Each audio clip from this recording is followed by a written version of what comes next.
ada track record tidak baik di masa lalu. Sehingga saya akan melakukan pengendalian kontrak yang lebih ekstra pada eh, pelaku usaha ini. Sehingga sebenarnya kalau kita menerapkan instrumen pembinaan pelaku usaha ini tadi, ini akan menjadi sesuatu yang berkesinambungan di pengadaan barang jasa pemerintah untuk meningkatkan kinerja pengadaan barang jasa secara menyeluruh, begitu ya. Oke, ini tadi sudah diperkenalkan sekilas ya tentang saya dari Pak Sastio Aji. Saya, nama saya Christian Gamas. Saya fasilitator LKPP dari PPSDM LKPP untuk PBJ level Kamus Kompetensi Teknis level 1 sampai dengan level 3. Saya PNS dari pemerintah Kabupaten Kutai Barat, Kaltim. Nah, itu kurang lebih di sini ada nomor WhatsApp saya, Bapak Ibu. Ketika Bapak Ibu berkenan untuk berdiskusi atau sekedar membuka tali silaturahmi, silahkan bertegur sapa melalui WhatsApp saya. Ya. Nah, tadi sudah saya sampaikan Bapak Ibu bahwa secara umum pengadaan barang jasa pemerintah ini kan prosesnya sejak identifikasi kebutuhan sampai dengan serah terima hasil pekerjaan. Nah, penilaian kinerja ini dilakukan pada saat serah terima hasil pekerjaan atau kalau yang ada awal dan akhir serah terima hasil pekerjaan akhir begitu ya. Data-data yang ada ini tadi akan membentuk ya manajemen vendor yang baik sebenarnya. Sehingga ketika kita membuat sebuah siklus gitu ya dari proses kinerja pengadaan, adanya data, adanya informasi tentang kompetensi pelaku usaha ini akan membuat kita semakin mudah meningkatkan kinerja.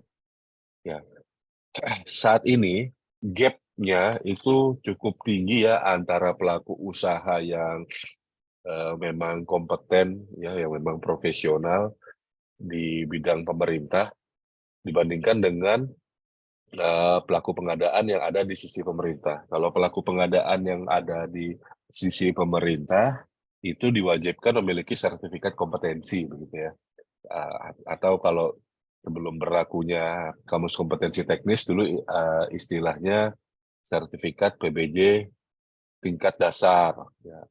Kemudian sekarang berlaku Kamus Kompetensi Teknis ada yang level 1 itu untuk entry point gitu ya. Kemudian ada level 2, level 3, level 4 dengan dikemas sebagai okupasi atau untuk penjenjangan bagi diklat bagi pejabat fungsional. Nah, kalau untuk pelaku pengadaan yang ada di sisi pemerintah, ya kompetensinya itu sudah jelas ya di aspek sisi pengadaan. Tapi kalau di sisi praktisi dari pelaksananya, yaitu penyedianya, ketika berkontrak kan penyedia itu menjadi mitra dari pejabat penandatangan kontrak. Nah, pelaku usaha yang menjadi penyedia ini memang kompeten dan terampil serta ahli di bidang usahanya. Ya. Tapi untuk menyesuaikan dari aspek-aspek di bidang pengadaan barang jasa pemerintah, ya ini jelas perlu jam terbang. Ya, sama seperti pelaku pengadaan yang digembleng dengan kompetensi yang ada, ya dari diklat dan pelatihan. Nah, kalau di pelaku pengadaan dari sisi penyedia, ya ini digemblengnya melalui apa istilahnya ya, kalau saya bilang bukan tidak ada diklat bagi pelaku usaha, ada diklatnya tapi memang tidak semua mengikuti begitu ya. Artinya tidak ada kewajiban seorang pelaku usaha itu punya sertifikat kompetensi gitu kan di bidang pengadaan, ya di bidang pengadaan. Sehingga ketika kita uh, apa berkontrak dengan penyedia, maka sebenarnya yang menjadi apa namanya yang menjadi sarana bagi pelaku usaha ini untuk semakin meningkat kompetensinya di pengadaan barang jasa pemerintah itu adalah adanya peran serta dari pejabat penandatangan kontrak.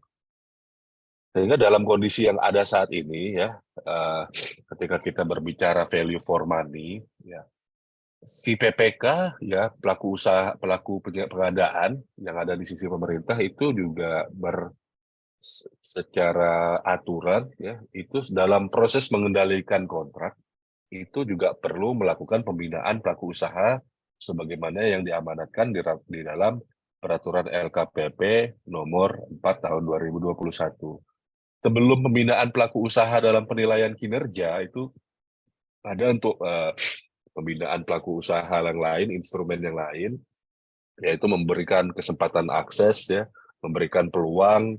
Nah, itu kalau itu sudah dibuka secara default dengan peraturan ya, di mana adanya pencadangan 40%, bukan pencadangan, maaf, adanya kewajiban untuk membuka seluas-luasnya anggaran bagi usaha mikro kecil koperasi untuk dapat berpartisipasi di pengadaan barang jasa pemerintah paling kurang 40% dari total anggaran pengadaan barang jasa. Nah, jadi kalau saya untuk yang sesi kali ini ya instrumen yang saya fokuskan ada 4 instrumen dari pembinaan pelaku usaha. Saya akan fokus ke instrumen penilaian kinerjanya, karena yang nomor 1, nomor 2, dan nomor 4 itu instrumennya lain ya. Yang nomor 4 ya ketika sudah jadi masalah, sudah jadi sanksi, maka jatuhkan daftar hitam ya. Itu kan sarana instrumen pembinaan yang terakhir. Nah, kita jalankan yang 1, 2, dan 3 dulu. Nah, yang ketiga ini tadi ya Bapak Ibu, ini berkaitan dengan value for money gitu ya, di mana value for money ini menghasilkan barang jasa yang tepat untuk setiap uang yang dibelanjakan. Ada 6 aspek yang dilihat gitu ya, yaitu kualitas, kuantitas, waktu, biaya, lokasi, dan penyedia. Ketepatan terhadap penyedia ini tadi, aspek-aspek yang ada tadi ya, kualitas, waktu, penyedia, biaya, lokasi, dan kuantitas. Ini erat kaitannya ya Bapak Ibu, karena kalau kita berbicara kualitas, ya betul kualitas dari proses pengadaan barang jasa pemerintah maupun kuantitas itu diatur dalam spek teknis atau KAK yang disusun oleh pejabat pembuat komitmen. Ya, kualitas kuantitas. Nah, ketika sudah berkontrak ya, kewajiban penyusunan kualitas dan kuantitas itu tadi ya, yang perlu dipatuhi oleh penyedia itu ditetapkan dalam spektek dan KAK oleh pejabat pembuat komitmen. That's it gitu kan, sudah selesai di situ. Nah, yang untuk merealisasikan pengadaan barang jasa ini tadi supaya barang jasanya ada di proses terserah terima ya, tentunya berdasarkan kontrak adalah salah satunya adalah pelaku usaha yang menjadi penyedia ketika cara pengadaannya melalui penyedia. Kalau dengan swaklola, cara pengadaan yang itu tadi swaklola, maka yang bertanggung jawab adalah penyelenggara swaklola. Jadi kalau kita berbicara untuk dengan cara pengadaan melalui penyedia, maka yang bertanggung jawab adalah penyedia. Nah, pasal 17 Perpres Pengadaan Barang Jasa Pemerintah di ayat 2 disebutkan bahwa tanggung jawab tanggung jawab penyedia itu adalah melaksanakan kontrak ya. Kemudian memenuhi mutu, kualitas, dan kuantitas gitu ya. Sehingga yang sebenarnya sangat berperan menjadi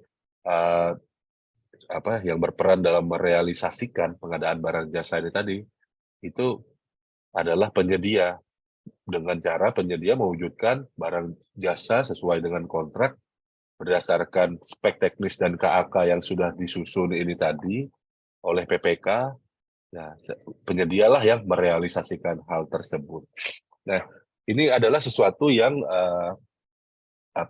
yang perlu mendapatkan pembinaan begitu ya, bahwa sang pelaku usaha yang menjadi penyedia ini tadi tidak cukup sekedar mendeliver barang ya, mendeliver barang sesuai dengan kuantitas saja, tapi kualitasnya kurang gitu ya, atau sebaliknya kualitasnya cukup, kuantitasnya cukup, tapi tingkat layanannya tidak sesuai begitu ya, artinya waktu dan tempatnya juga tidak sesuai, waktu dan lokasinya tidak sesuai.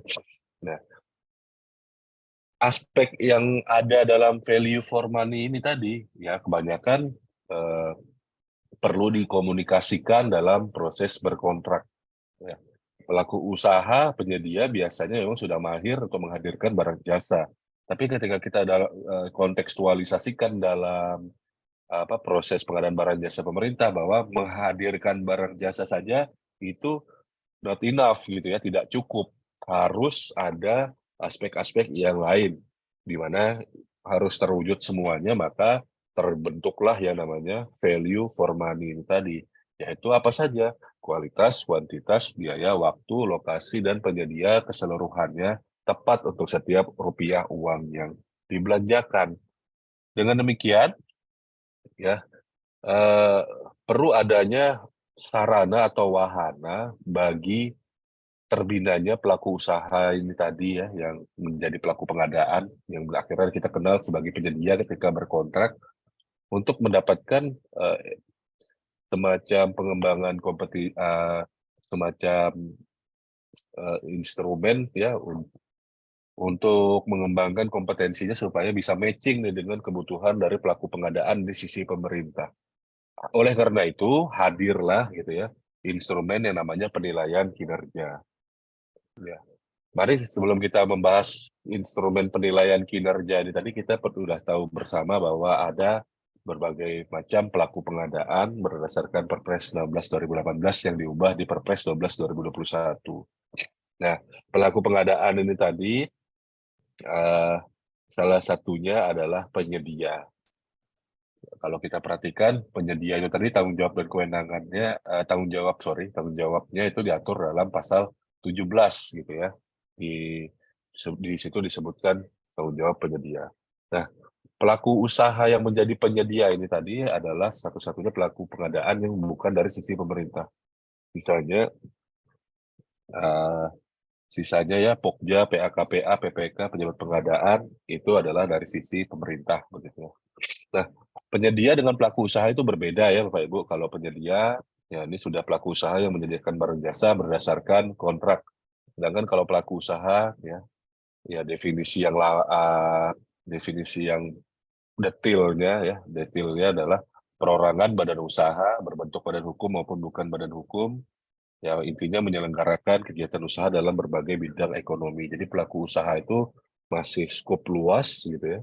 Nah, ketika ada yang matching secara administrasi, teknis, dan kualifikasi, kemudian dia memenangkan kompetisi, ya, atau kalau dia sifatnya non-kompetisi seperti e-purchasing atau juksung, penunjukan langsung, maka dinyatakan layak, maka berkontrak. Nah, ketika berkontrak ini disebut sebagai penyedia.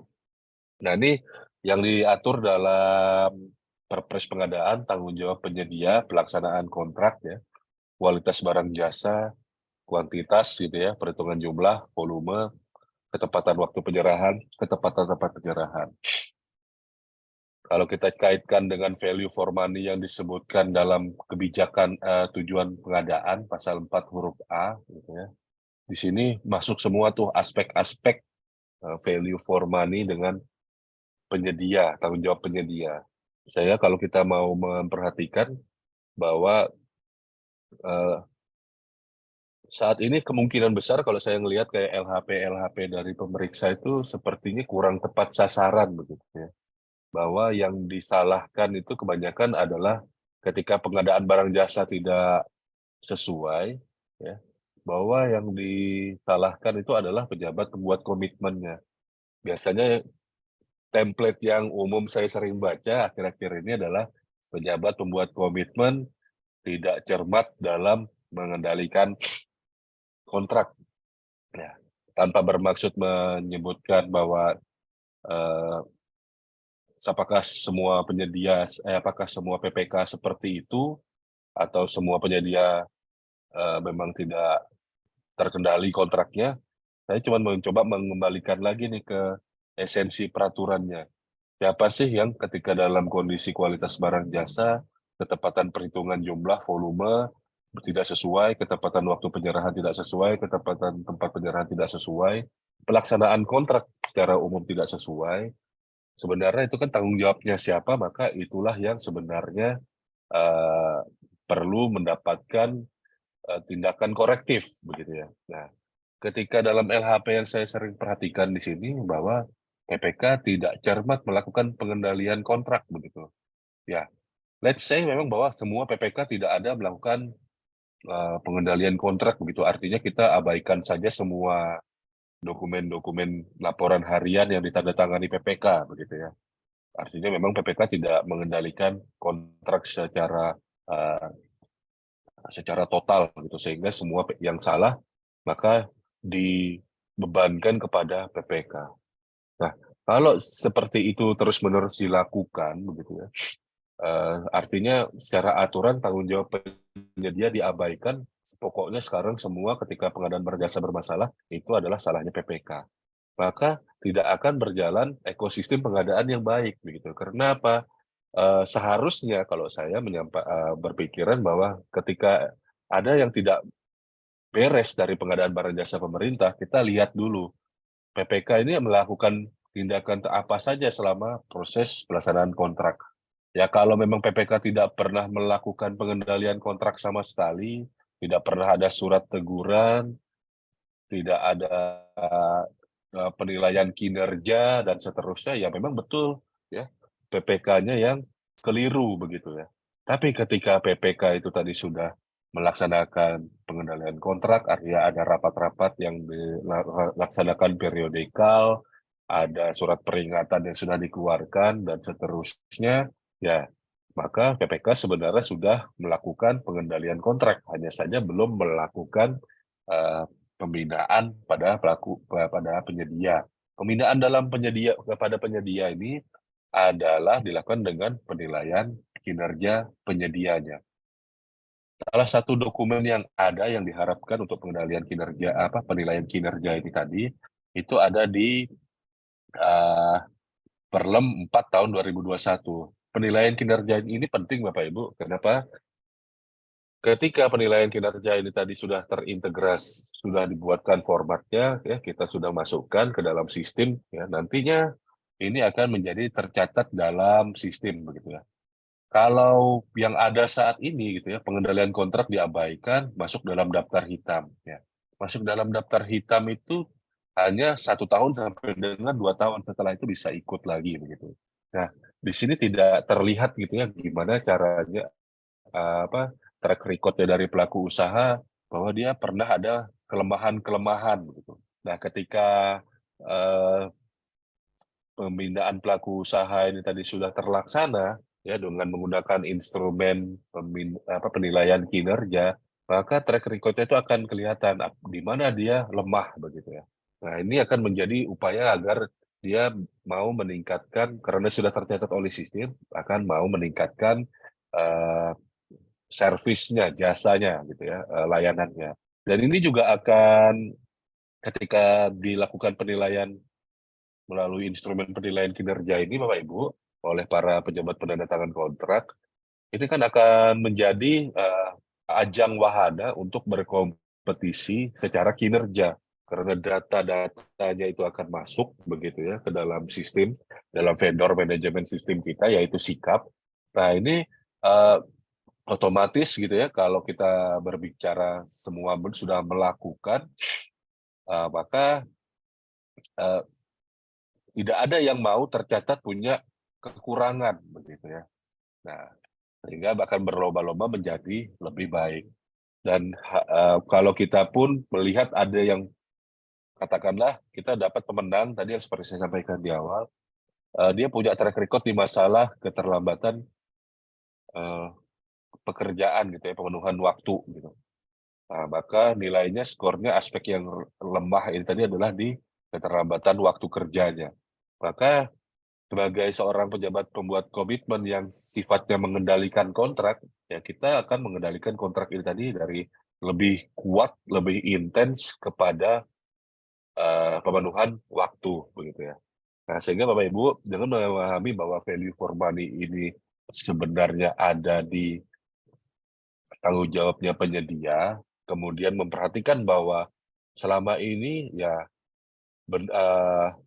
kenapa kok seolah-olah PPK aja yang disalahkan dari temuan-temuan ketika terjadi kinerja yang tidak baik dari proses pengadaan barang jasa. Mungkin ini waktunya kita semua berintrospeksi diri gitu ya, pejabat pembuat komitmen atau pejabat penandatangan kontrak adalah apakah sudah pernah melakukan gitu ya penilaian kinerja. Saya waktu pada saat pertama kali menjadi PPK tahun 2018 saya baca pasal 11 ayat 1 huruf N melakukan penilaian kinerja penyedia. Dulu tahun 2018 itu belum ada instrumennya. Nah, sekarang saya berpikir bahwa bagaimana caranya saya melakukan sesuatu yang tidak ada instrumennya waktu itu. Ya. penilaian kinerja belum ada instrumennya, tapi sudah menjadi kewajiban pada saat itu. Ya saya langsung mencari beberapa buku literatur gitu ya, bahwa oh ini ada sesuatu yang perlu dibuat. Akhirnya saya buat sendiri penilaian kinerjanya. Dan penilaian kinerja ini tadi saya laksanakan secara paralel, berkesinambungan saat saya melaksanakan sebuah proyek begitu ya, sebagai pejabat penandatangan kontrak. Atau kan penilaian kinerja itu selalu program mutu kita gitu ya, program mutu atau RMPK. Ketika kita sudah tanda tangan kontrak penyedia, kita minta melaksanakan apa nih yang akan dia laksanakan begitu ya. Nah, kemudian kita sepakati bersama nih bahwa saya berdasarkan pasal 11 melakukan, salah satu kewenangan saya adalah melakukan penilaian kinerja. Penilaian kinerja kita finalkan di akhir, tapi selama proses pelaksanaan berkontrak saya akan menilai performa Bapak Ibu sekalian. Artinya apa? Kita bisa membuat ya, penilaian kinerja, instrumen penilaian kinerja ya, waktu itu saya masih punya versi saya sendiri, tapi kalau yang sekarang sudah ada dari LKPP, bahwa ini nilainya bisa fluktuatif nih gitu ya. Sebagai nanti akan ditetapkan di akhir gitu ya. Untuk menjaga apa? Tanggung jawab Bapak.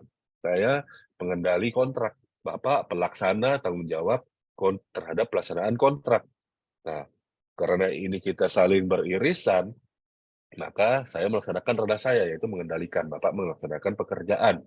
Bapak Ibu melaksanakan pekerjaan sebagai penyedia sesuai dengan tanggung jawab Bapak Ibu. Nah, sehingga kalau kita sudah melaksanakan pengendalian kontrak hingga penilaian kinerja gitu kan, ketika masih pekerjaan ini ternyata juga masih tetap tidak tertolong juga begitu ya, maka kita bisa segera lakukan pemutusan kontraknya. Baru lakukan penunjukan ulang untuk penyedia baru. Nah, dengan demikian itu juga harus dilakukan jauh-jauh hari ya Bapak Ibu.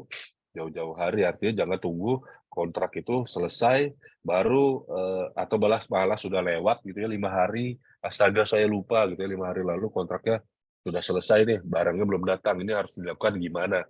Nah itu menjadi itu memang betul tuh ya temuan-temuan bahwa lalai melakukan pengendalian. Nah, tapi kalau Bapak Ibu sudah melakukan pengendalian, sudah sampai melakukan penilaian kinerja, menunjuk penyedia baru, nah maka kalau masih ada masalah lagi, maka kurang tepat LHP itu copy paste nyebut bahwa pengendalian kinerja PPK lalai. Nah, itu sudah menjadi kesalahan dari pihak yang bertanggung jawab dalam melaksanakan pekerjaan. Kurang lebih seperti itu Bapak Ibu. Nah, bagaimana sekarang memanfaatkan instrumen yang ada bahwa uh, ya seperti yang kita ketahui bersama, pemilihan penyedia di peraturan pengadaan itu memang sudah dibatasi begitu ya. Seperti ini saja caranya ya, dengan cara metode pemilihan penyedia yang sudah ada. Ya, saya tidak akan bahas terlalu lebih detail lagi seperti itu, tapi mari kita perhatikan bahwa dalam dalam instrumen pemilihan penyedia yang ada saat ini, itu yang di casting banyak banget tuh gitu ya. Pelaku usaha di negara ini ada banyak, tapi pekerjaannya cuma satu. Nah, bagaimana caranya kita mau membuat pengadaan barang jasa kita ini menjadi baik begitu ya. Tentunya kita perlu aktor yang baik juga begitu ya. Aktor yang baik juga yaitu pelaku yang baik juga. Nah, yang dilihat ini dalam proses pengadaan barang jasa pemerintah melalui penyedia itu bukan lagi pejabat pembuat komitmennya. Makanya tadi saya sampaikan narasi saya ketika di awal ketika pengadaan barang jasa pemerintah itu tidak baik, iya memang ada kesalahan dari PPK, kemungkinan ada di situ. Tapi perlu kita lihat lagi bahwa di pasal 17 yang sebenarnya melaksanakan pengadaan barang jasa setelah berkontrak ini adalah pelaku pengadaan yang namanya penyedia. Sehingga mari kita tempatkan sesuatu sesuai dengan porsinya, gitu ya. Makanya narasi saya tadi menyampaikan bahwa PPK kalau dia sudah mengendalikan kontrak, kalau dia sudah melakukan pembinaan pelaku usaha dengan melakukan penilaian kinerja, seharusnya tidak selalu copy paste tuh temuan LHP-nya bahwa PPK lalai atau PPK kurang cermat gitu ya dalam mengendalikan kontrak. Selalu kan kalau kita lihat gitu ya, PPK yang salah gitu kan. Dan saya khawatirnya kalau kita tidak mulai menerapkan gitu kan, ini makin tertutup nih gitu ya pasal 17 dari Perpres Pengadaan bahwa kok semua yang salah PPK begitu ya. Kenapa kok tidak dilihat gitu ya di pasal 17 ya bahwa yang punya tanggung jawab pelaksanaan kontrak itu tadi kan penyedia gitu kan.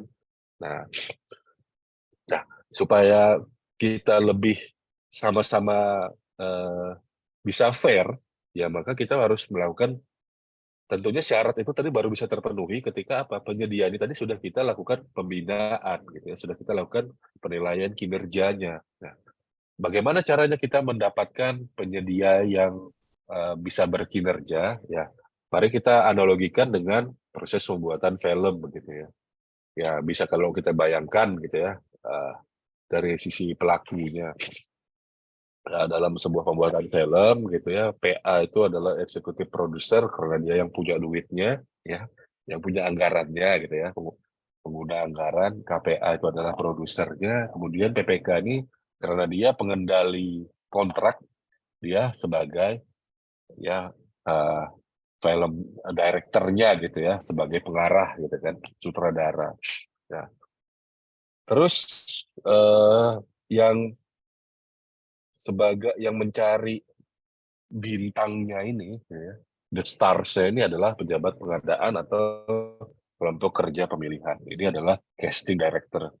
Nah, penyedia, ya, itu adalah bintangnya. Penyedia itu, ya, kita keberhasilan dalam proses pengadaan barang jasa pemerintah itu bukan karena PA-nya pendidikannya S3 gitu ya. PA-nya sudah eh, punya penghargaan PBJ yang banyak, PA-nya punya gelar yang panjang, gitu. Bukan gitu ya. Ya. Tapi keberhasilan dalam proses pengadaan barang jasa pemerintah melalui penyedia ini tadi adalah karena peran serta yang utamanya ya kemampuan, kapabilitas, kepemilikan alat, kepemilikan sumber daya dari penyedia begitu. Sehingga memang yang menjadi the stars bintangnya itu adalah penyedia gitu ya. Tapi harapannya ya supaya kita semoga bisa lebih fair gitu ya ketika eh, berhasil ya memang ya penyedia ya memang yang berhasil itu adalah keberhasilan dari penyedia. Tapi ketika jangan penyedia harus diapresiasi karena keberhasilannya itu tadi gitu intinya dari saya.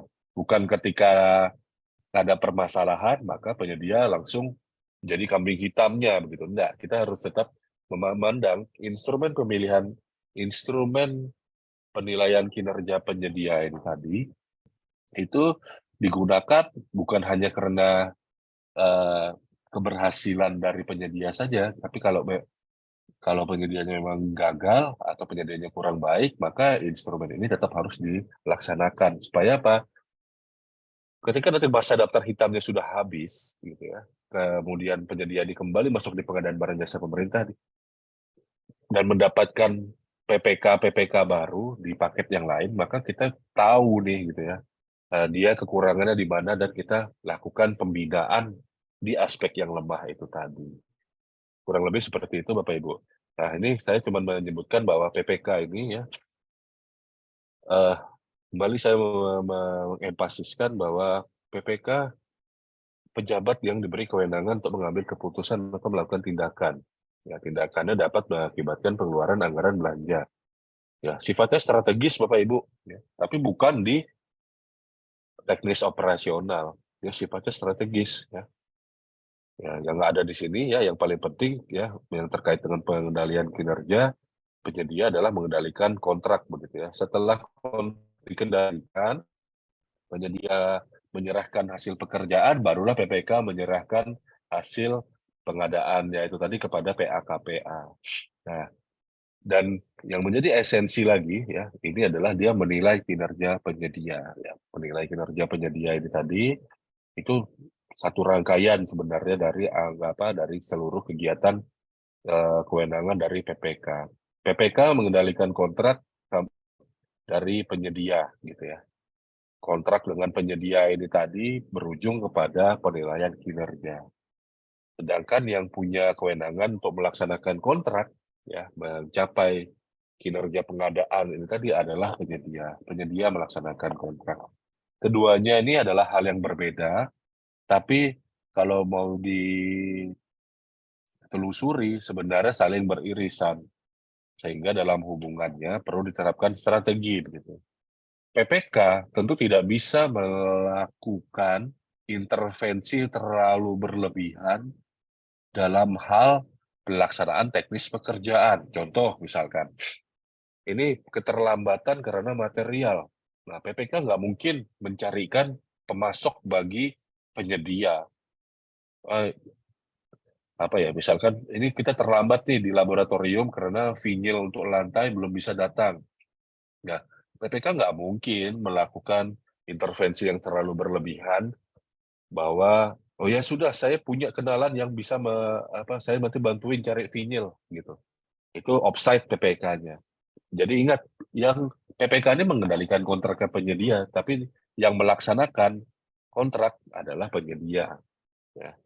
Maka kalau ketika kita mengendalikan kontrak, yang bisa dilakukan oleh PPK, ya show cost meeting gitu ya. Ini ada target program kerja, Bapak Ibu penyedia, segera tambah tenaga, segera tambah hadirkan bahan, segera tambah peralatan, tanggal sekian kita rapat lagi, kita uji lagi Bapak bagaimana progres kemajuan Bapak. Ya itu PPK yang mengendalikan kontrak, bukan PPK. Kalau yang PPK nyariin pemasok lagi, ya dalam konteks ini kontraknya memang kontrak tunggal ya, bukan supply by owner ya. Ya kalau kontraknya supply by owner, ini ya memang PPK nyariin pemasok begitu ya. Tapi ini konteksnya adalah eh, PPK yang melaksanakan PPK yang mengendalikan kontrak untuk ketika terjadi keterlambatan, ya dia cuma membuatkan program kerja. Nah, pencatatan hal tersebut itu pelaksanaan hal tersebut itu perlu dikomunikasikan secara strategis ya. Jadi keduanya memang berhubungan aspek kualitas, kuantitas, biaya, lokasi, waktu, ya itu berhubungan ya. Tapi tentunya kita tidak boleh offside gitu ya. Rambunya PPK yang mana, rambunya penyedia yang mana. Nah, kalau kita berbicara strategi, ya ini ilmu ya. Ya, sebagai ilmu pengetahuan atau body of knowledge, ya, pengadaan jasa pemerintah, kita bisa menerapkan berbagai macam strategi yang tidak diatur dalam pasal-pasal, begitu. Ya, kalau kita mau membuat strategi harus cari pasal yang terlebih dahulu, itu repot begitu ya. Yang kita perlukan di sini adalah bagaimana caranya instrumen penilaian kinerja ini tadi kita gunakan untuk melakukan uh, pemicu kepada penyedia supaya berkinerja lebih baik. Saya simpelnya membayangkan Bapak Ibu pasti punya putra atau putri begitu ya, yang ketika melalui pendidikan dasar itu ada raport di tiap jenjang tiap jenjang tahun pendidikan. Anggaplah 1 tahun pendidikan itu adalah kontrak begitu ya. Anggaplah 1 tahun pendidikan itu adalah kontrak. Misal kelas 1 ya. Ini kontraknya antara siapa? Bahwa kita sebagai orang tua kepengen output dari pendidikan anak kita berhasil dengan baik. Saya analogikan seperti itu. Nah, tentunya di sini kita memerlukan pembinaan dari karena kita yang tidak bergerak di bidang edukasi, ada sistem yang lain yang namanya sekolah, maka sekolah menyampaikan uh, laporan hasil pengamatan dari guru. Nah, rapot ini adalah instrumen gitu ya untuk pengendalian kinerja anak-anak kita, putra-putri kita di sekolah, bahwa oh ternyata dia punya yang seperti ini nih selama semester pertama. Nah, dia ada yang kurang di sini nih. Semester pertama bolos izinnya terlalu banyak, 16 hari. Wah, berarti semester berikutnya izinnya ini kita harus kurangin nih begitu ya. Nah, atau kalau misalkan kita lihat di situ semester pertama sakit-sakitan yang terlalu banyak nih, oh berarti ada yang salah nih dengan pola nutrisi makan minum kita atau kurang istirahat. Sehingga itu yang diperbaiki. Orang tuanya yang memperbaiki gitu ya. Ya, bukan gurunya gitu. Nah, jadi kalau kita melihat seperti itu, maka instrumen penilaian kinerja ini bisa kita strategikan gitu Bapak Ibu. Memang betul nih di aturannya, penetapan instrumen penilaian kinerja itu dilakukan di akhir. Tapi kalau saya nggak mau seperti itu Bapak Ibu. Jangan tiba-tiba ujuk-ujuk terakhir baru muncul. Saya pernah dulu saya buat disepakati gitu ya, karena ini kontraknya bulanan, maka instrumen kita untuk berkomunikasi itu adalah mingguan. Nah, di situ saya menyampaikan gitu ya, draft atau pra penilaian kinerja yang pertama. Jadi ada periode pertama pra penilaian kinerja, Anda ini kurangnya di aspek apa gitu. Nah, jadi itu bisa kita strategikan gitu ya, menurut dengan sifat pekerjaannya masing-masing. Nah, oke, kemudian juga kita perlu melihat begitu ya Bapak Ibu bahwa dari Krajik Matrix gitu kan, jenis barang jasa kita ini apakah masuk dalam kategori rutin, leverage, bottleneck, atau critical. Karena dia akan berpengaruh kepada kondisi prioritas dari penilaian kinerja kita gitu ya. Aspek penilaian kinerja kita. Contoh nih, barang jasa yang sifatnya bottleneck dan critical, kebutuhan utamanya itu adalah ketepatan waktu. Tapi kalau yang rutin dan leverage, ya, kebutuhan utamanya itu adalah biaya, begitu. Apalagi kalau kita perhatikan eh, biaya yang kalau yang produk yang sifatnya rutin begitu ya, itu sangat istilahnya saya sangat menutup peluang gitu ya untuk adanya penambahan biaya begitu. Contoh nih, alat tulis kantor, ya, itu kan kebutuhannya barangnya yang sifatnya rutin. Nah, eh, pengendalian kinerja penyediaannya itu kita sangat akan terganggu sekali ketika muncul biaya-biaya tambahan. Makanya dulu kalau Bapak Ibu perhatikan, ketika masih era Perpres 54 ya tahun 2010, yang terakhir kali diubah di 4 2015, waktu itu katalog elektronik berdasarkan Perpres menjadi sesuatu yang diwajibkan. Barang yang ada di katalog elektronik saat itu adalah barang jasa yang sifatnya wajib, ya kan? Sehingga eh, barang jasa yang sifatnya wajib yang ada di katalog elektronik waktu itu sifat karakteristiknya adalah barang jasa yang sifatnya rutin.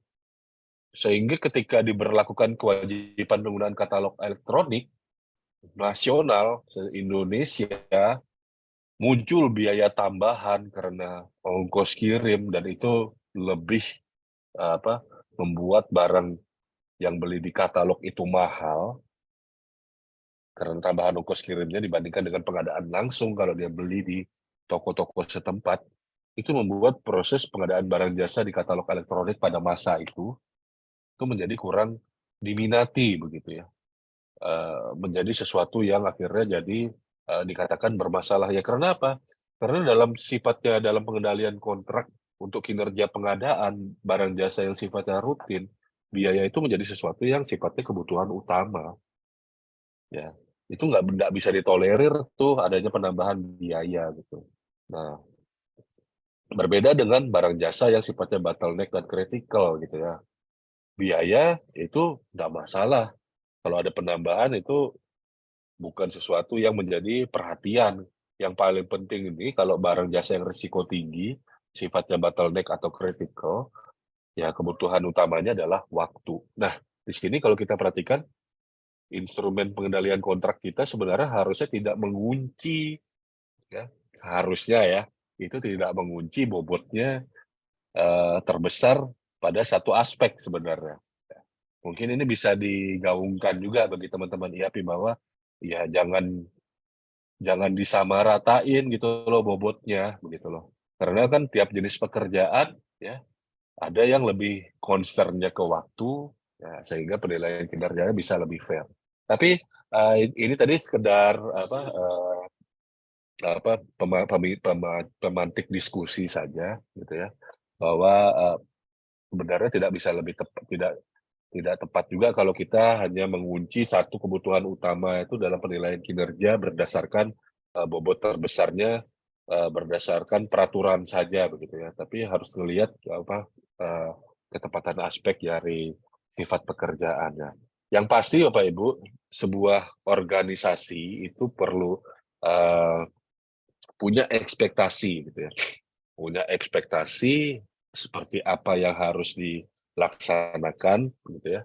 Kemudian ada persepsi. Nah, biasanya kualitas tadi ada muncul gap di situ.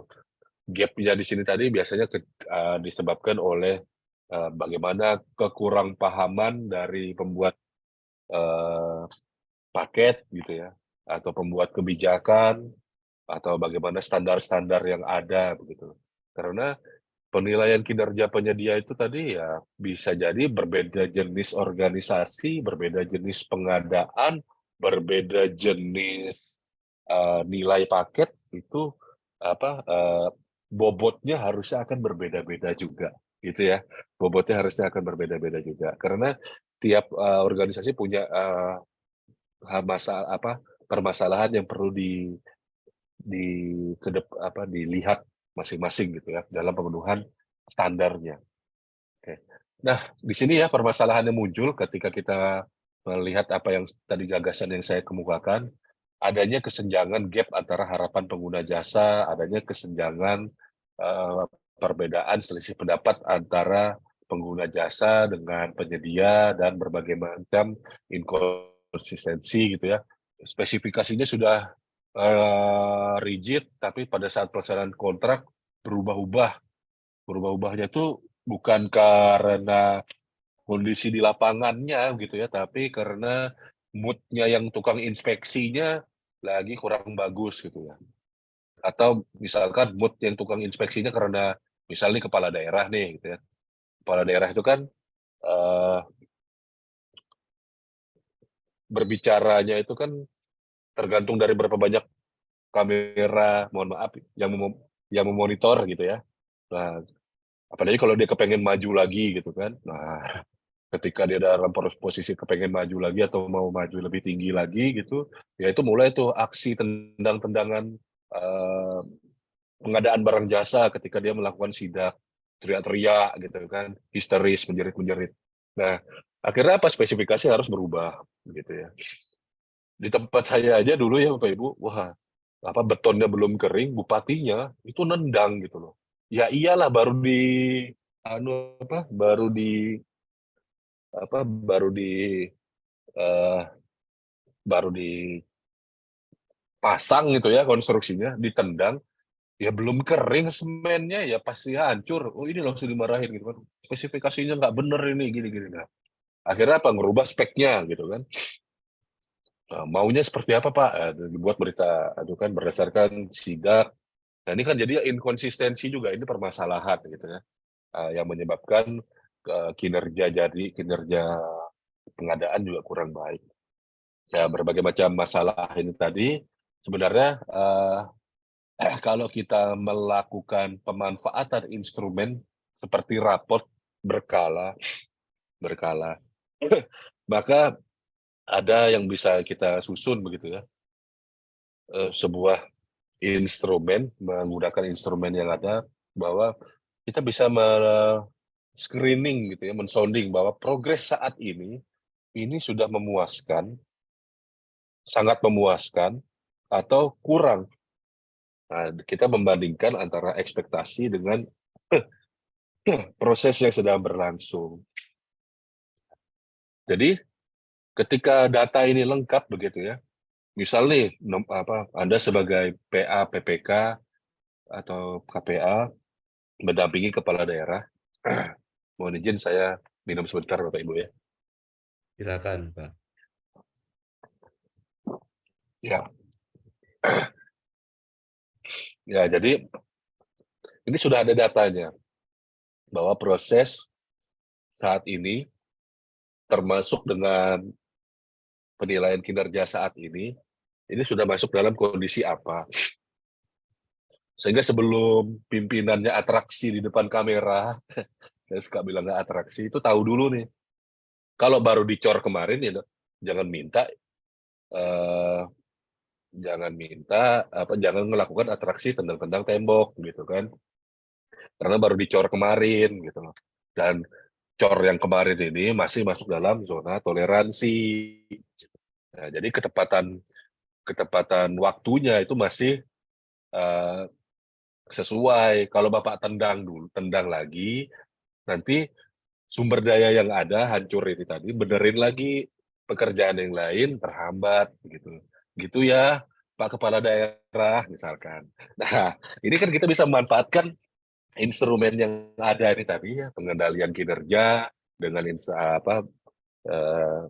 penilaian kinerja dengan instrumen pengendalian kontrak itu bisa kita jadikan satu kesatuan sehingga atraksi-atraksi itu tadi bisa kita minimalisir gitu ya. Nah itu. Dan ini juga bisa untuk kalau kita itu tadi level PA ya. Nah, kalau kita bisa berbicara di level PPK, maka dari sini PPK bisa menjadi penjamin kualitas gitu ya. Penjaminan kualitas bahwa proyek ini itu sedang right on the track begitu. Nah, seandainya dalam kondisi ada proses dengan ekspektasi ini tadi tidak sesuai, maka disinilah kita sudah bisa mungkin langsung melakukan show cause meeting gitu ya, SCM. Nah, jadi dalam pengendalian kontraknya itu tadi bukan istilahnya bukan menunggu tanggal yang ada di dalam time schedule gitu ya, bahwa ini sudah deviasi sekian persen dulu begitu. Nggak seperti itu gitu. Jadi kita bisa langsung ambil lebih awal lagi begitu ya. Ini penilaian kinerja Anda kurang baik nih gitu. Nah, ini apa yang bisa Anda lakukan gitu ya. Nah, di sini beberapa tips begitu ya. Yang ada selain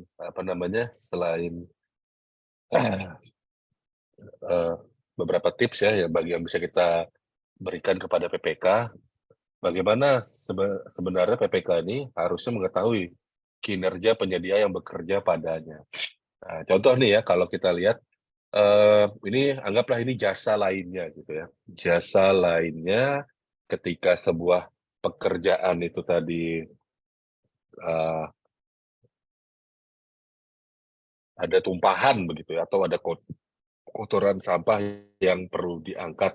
Nah, dalam waktu 30 menit hingga 1 jam, itu harusnya sudah ada tindakan pembersihan misalkan. Itu masuk dalam range yang satisfied begitu. Nah, tapi kalau ternyata dalam 30 menit atau 1 jam itu tadi ternyata tidak ada tindakan, maka PPK bisa menganggap ini sebagai sesuatu yang dissatisfied gitu ya. Kemudian ada yang lebih cepat lagi nih, belum sampai 30 menit dari standar spek tingkat pelayanan mutu jadwal dalam spek teknisnya. Ini dia juga sudah ya Pak, ini kami perlu melaporkan bahwa tim kami sudah dengan empatinya gitu ya, bahwa tim kami sudah mendeteksi permasalahan itu, sampah-sampahnya sudah kami angkat sebagian sebelum Bapak nelpon, dan saat ini ada tim lagi berikutnya untuk mempercepat penyelesaian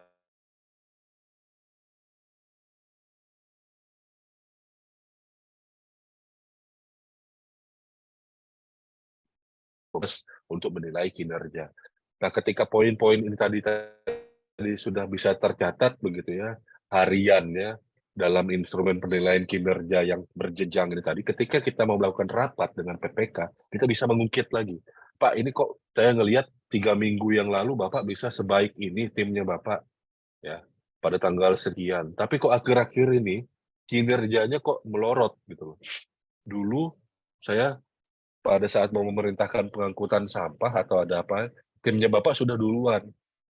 Sekarang, oh yang mana Pak? Kok sekarang lebih nggak tahu-tahu?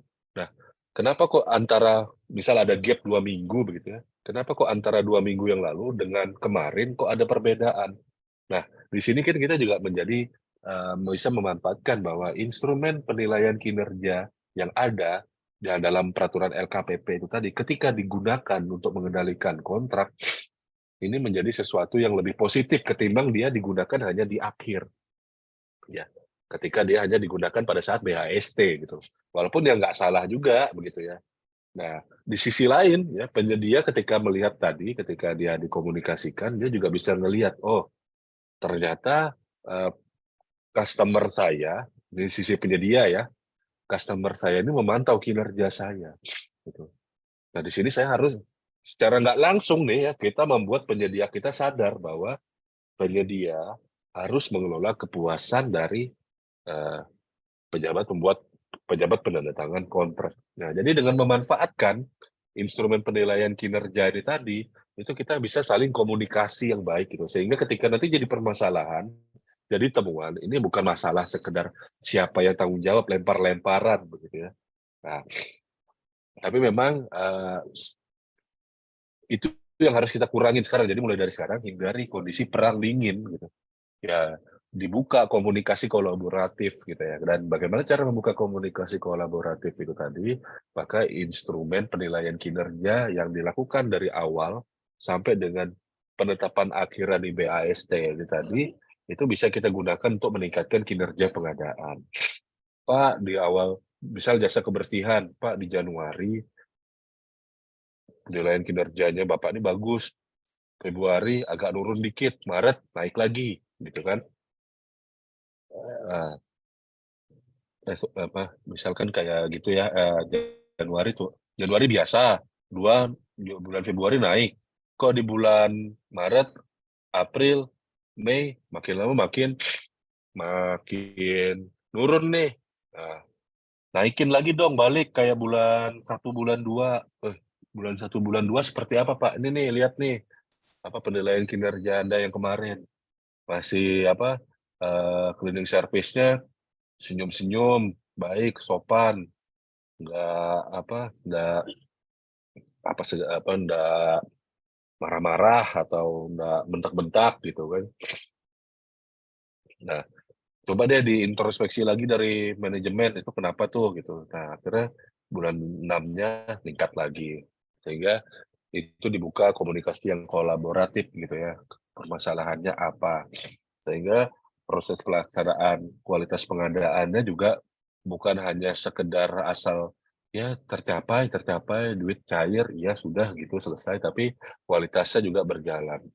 Nah, sehingga perlu dan ketika terjadi penurunan gitu ya, maka kita bisa minta adanya kompensasi begitu ya.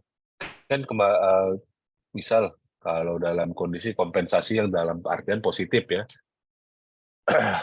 misal terjadi perlambatan dalam pembuangan sampah sehingga sampah itu tadi numpuk banyak gitu kan. Tapi bulan sebelumnya nggak terjadi. Nah, kita bisa minta kompensasi begitu kan. Pak, kompensasinya apa? Ya bisa jadi tolong dong ditingkatkan kualitasnya intervalnya. Bulan lalu kan kinerjanya agak turun tuh gitu ya. Nah, bulan ini ya bisa dong di-push lagi untuk nutup kekurangan di bulan lalu. Jadi pengangkutan sampahnya ya di kantor sekretariat daerah ini dibuat jadi frekuensinya saya minta dari awalnya sekali menjadi 3 kali begitu. Supaya nggak numpuk terlalu banyak. Misalkan salah satunya caranya seperti itu.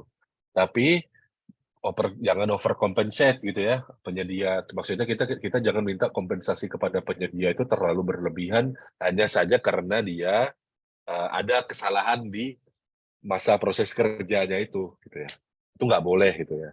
Artinya apa kita meminta kompensasi gitu dalam prosesnya untuk ya paling tidak kualitas pelaksanaan kegiatan baik itu masih masuk akal, masih logika, masih sesuai aturan. Tapi kalau Anda melanggar etika pengadaan, ya udah ini kan ada yang kurang nih pekerjaannya kemarin-kemarin. Nah, sudah saya besok nih mau ke Bali nih, mau ke tempatnya Pak Dewa Manu ya, IAP DPW Provinsi Bali. Ya pengen jalan-jalan aja ke sana, bisa dong tolong bayarin saya. Minta gitu sama penyedia. Ya nanti saya kekurangannya yang kemarin-kemarin, yang berdasarkan laporan ini ya saya tutup mata deh gitu. Nah itu juga kurang tepat begitu ya. Kita minta kompensasi itu tidak boleh melanggar etika pengadaan. Kita minta kompensasinya apa? Misal gini, tadi kan penambahan, tadi saya contohkan penambahan frekuensi pengangkatan sampah. Kita minta kompensasi lagi seperti Pak kemarin saya nggak lihat apa lantai lantai 3 durasinya agak kurang nih dalam proses pembersihannya. Itu kan terjadi karena tamunya di sana kurang banyak, penggunanya di lantai 3 itu karena lantai paling atas paling sedikit. Nah, saya minta kompensasi Pak, kompensasinya apa? 1 orang tenaga kerjanya bantu di lantai 1 paling bawah, supaya pelayanan kebersihan di bawah lebih lebih cepat gitu, lebih cepat bersihnya. Jadi toilet selalu kering gitu ya. Nah, yang di lantai 3 karena tamunya nggak terlalu banyak, toiletnya juga kurang banyak didatangi tamu, ya yang 1 orang, 2 orang yang awalnya 2 orang jaga, karena 2 titik, ya yang satu yang di atas jaga tuh 2 titik, tapi yang di bawah turun ke bawah supaya pelayanannya lebih optimal, misalkan begitu. Jadi jam jam kerja tetap ada yang jam istirahat tetap ada yang bertugas. Nah, kita minta kompensasi supaya ada peningkatan kualitas di titik-titik tertentu selama itu tidak melanggar etika itu boleh gitu ya. Artinya di sini terjadi perubahan tingkat layanan dan itu kita tuangkan dalam evaluasi kinerjanya. Nah, yang nggak boleh tadi ya yang melanggar etika gitu ya. Pak, saya pengen ke IAPI Bali gitu kan. Nah, itu nggak boleh gitu ya. Nah, jadi memang kita sadari gitu ya bahwa pada penilaian kinerja ini memang ada gap begitu ya antara kompetensi. Ya kita melakukan pembinaan pelaku usaha ini tadi. Nah, tadi saya ngomong kan bagaimana pelaksanaannya, seperti apa caranya, bagaimana cara memanfaatkannya. Instrumen ini sudah ada, udah given, walaupun yang saya kritisi tadi sebenarnya bobot itu tadi harus lihat jenis paketnya juga gitu ya, jenis pekerjaannya juga. Kalau barang-barang yang sifatnya kritikal itu bobotnya harusnya lebih banyak di ketepatan waktu sebenarnya. Tapi it's okay lah, kita nggak perlu sampai yang sedalam itu. Itu cuma bahan masukan aja untuk pemikiran ke depan. Jadi mari kita perhatikan di sini ada instrumen pembinaan pelaku usaha berdasarkan Perlem nomor 4 tahun 2021 yang disosialisasikan dan diundangkannya sejak tahun 2021 yang lalu. Nah, Bapak Ibu, saya nyampaikan bahwa sebenarnya bentuk pembinaan tadi sudah saya sampaikan ada 4. Yang keempat itu yang terakhir daftar hitam, tapi yang nomor 1 dan 2 itu sebenarnya peningkatan kapasitas dan pemberian dukungan. Nah, peningkatan kapasitas itu dengan pemberian pelatihan, kita perhatikan di PPSDM LKPP itu sudah ada pelatihan-pelatihan bagi pelaku usaha, pemberian dukungan, contohnya dengan semakin banyaknya paket-paket untuk UMK koperasi saat ini begitu ya, itu pemberian dukungan. Nah, bagaimana yang penilaian kinerja? Penilaian kinerja ini tadi yang sebenarnya saya sudah coba munculkan why-nya kenapa penting. Ya. Nah, intinya adalah mengukur kinerja penyedia dalam melaksanakan pekerjaan berdasarkan indikator yang telah ditetapkan. Indikator yang telah ditetapkan ini memang udah given ya dari aturan. Nah, tapi sehingga aktivitas dan proses ya di sini untuk mengukur, saya mohon dimaknai bahwa aktivitas dan proses yang ada di aturan yang menyebutkan itu pada saat dilakukan pada BAST itu adalah yang terakhirnya. Tidak dilarang Bapak Ibu untuk melakukan aktivitas dan proses penilaian kinerja itu tadi, bahkan mulai dari hari pertama saat sudah tanda tangan kontrak begitu ya. Kenapa kok perlu dilakukan oleh PPK? Ya ini untuk meningkatkan kualitas gitu ya, kualitas atas hasil. Nah, kalau barang jasanya itu hasilnya berdasarkan proses, jadi bukan hanya ada input kemudian output, tapi ada proses di tengah-tengahnya, maka penilaian kinerja ini tadi instrumennya akan semakin strategis begitu ya. Perlu digunakan selama proses pengadaan berlangsung. Nah, kemudian bagaimana melaksanakannya itu tadi, tentunya kita memperhatikan tujuan dari penilaian kinerja, tertib ya, kita sudah tahu bersama untuk ketertiban dari pelaksanaan tugas PPK contohnya. Ya, itu salah satunya melaksanakan penilaian kinerja. Tentunya juga berusaha untuk menertibkan tanggung jawabnya penyedia begitu ya. Bagaimana yang kita tahu bersama bahwa penyedia tadi itu adalah yang bertanggung jawab terhadap pelaksanaan kontrak dan berbagai macam termasuk tadi ya poinnya di sini adalah melaksanakan mitigasi risiko. Ada umpan balik feedback. Makanya jadi penilaian kinerja terutama untuk paket pengadaan yang kompetensinya level 3 ke atas gitu ya, itu ya bisa digunakan untuk umpan balik gitu ya, bahan feedback untuk meningkatkan kinerjanya. Oke. Nah, prinsip penilaian kinerja sebagaimana yang kita sampaikan sederhana disampaikan oleh LKPP, sederhana, mudah aplikatif, transparan, proporsional, objektif, serta profesional dan berintegritas. Penilaian kinerja ini kemudian masuk dalam sikap begitu ya yang diselenggarakan oleh LKPP. Nah, ini tata caranya. Ya. Nah, memang dari LKPP menyampaikan dilakukan setelah ya PPK melakukan pemutusan kontrak ya, menghentikan kontrak atau serah terima. Ya. Ya, dilakukan setelah paling lambat begitu ya. Kalau saya memaknainya itu paling lambat karena saya berpikir bahwa penilaian kinerja ini tetap prosesnya dia berkesinambungan dari proses kinerja pada saat pelaksanaan kinerja pengadaan. Nah, bagaimana cara melaksanakannya? Nah, ini tadi yang sempat saya kritisi begitu ya, berdasarkan buku yang pernah saya baca, sebenarnya kurang pas kalau dikunci seperti ini gitu. Karena ada yang fokusnya ke biaya, sebenarnya ada yang fokusnya ke waktu, tergantung dari komoditasnya itu tadi masuk dalam kredit matriks yang mana. Nah, tapi oke, karena kita sudah ada peraturan, toh juga ini menjadi sesuatu yang memudahkan, ya kita telan aja, kita pakai gunakan saja dulu per lempat ini tadi. Nah, waktu bobotnya 30%, biaya 20%, kualitas dan kuantitas 30%, dan layanan, komunikasi dan tingkat respon itu juga 20%. Nah, di sini Bapak Ibu ya, kita bisa melihat di sini bahwa layanan ini menjadi sesuatu yang bisa kita minta kita buat jadi untuk sesuatu yang mengkompensasi tadi. Ada tuh penyedia yang uh, susah dihubungi, ya. Udah kita ajak rapat nih, susah dihubungi dan tidak merespon, ditelepon tidak mengangkat, nah itu kita jadikan nilai untuk penilaian kinerja sementara. Artinya apa? Bapak Ibu memberikan nilai cukup misalkan karena penyedia lambat memberi tanggapan positif. Ini dalam posisi saya berbicara konteksnya penilaian kinerja antara begitu ya, sedang masih proses kontrak berjalan. Itu kita berikan nilai Anda ini akan bisa naik ketika Anda melakukan poin nomor 2 Anda jelaskan. Jadi penyedia baca, oh raportnya, oh saya ini kurangnya di layanan nih karena saya lambat memberi tanggapan. Yang diharapkan adalah saya minimal mudah dihubungi, supaya saya skornya naik 2. Nah itu jadi kita bisa menggunakan instrumen penilaian kinerja antara sebelum penetapan gitu. Jadi selama pelaksanaan kontrak, selama proses tadi untuk meminta mengkompensasi layanan yang semakin baik, begitu ya. Oke.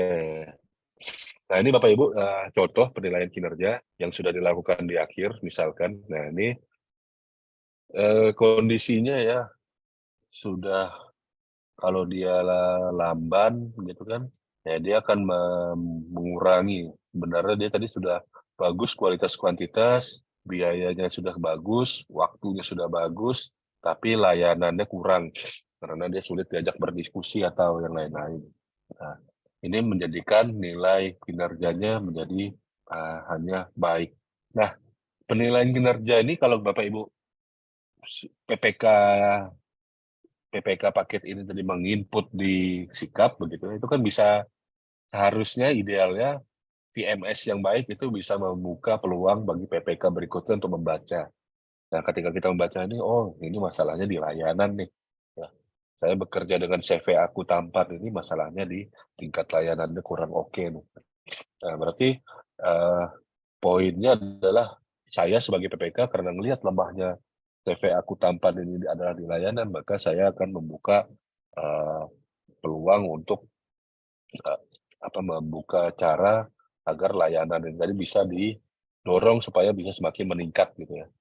Saya kemukakan bahwa yang saya butuhkan Bapak Ibu sebenarnya barang ini tadi ya adalah penyedia ini mudah. Jadi pada saat rapat awal gitu ya, pelaksanaan kontrak atau rapat pembahasan program mutu, saya minta nih ya saya minta sebagai PPK saya minta penyedia ini bisa mudah saya hubungi gitu. Ada ya nomor telepon yang bisa saya hubungi siapa.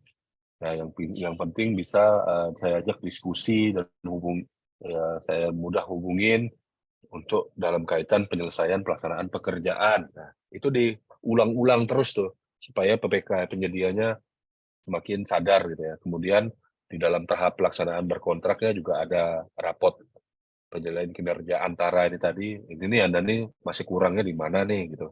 Kok nggak ada peningkatan gitu ya. Nah, ini kurang kurang lebih seperti itu. Ini contoh yang lain ya, pengadaan bibit sama masih pengadaan barang ya.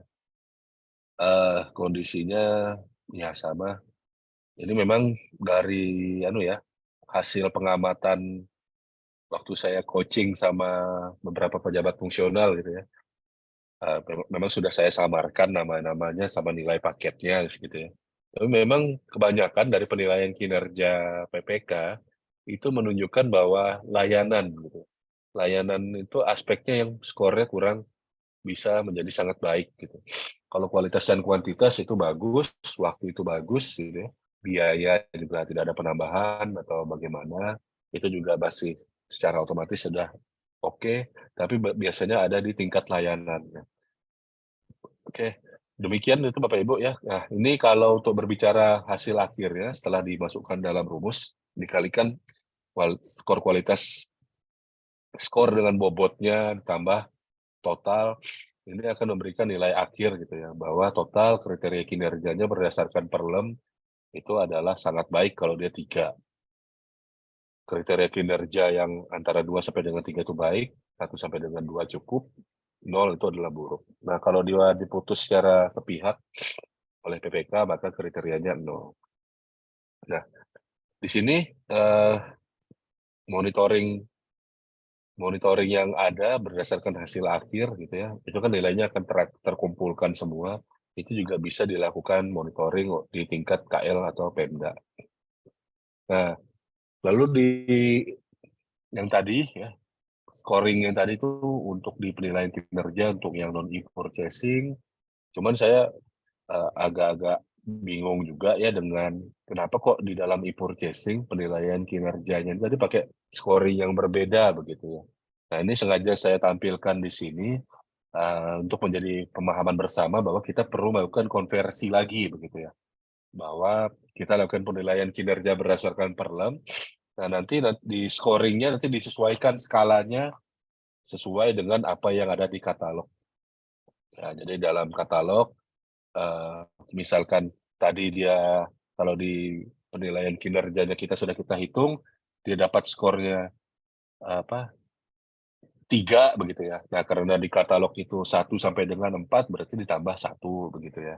Jadi itu melakukan konversi sedikit karena memang di sistem katalog elektronik itu mungkin ada aturan yang berbeda lagi terkait dengan penilaian kinerja atau seperti apa, jadi skala yang digunakan beda.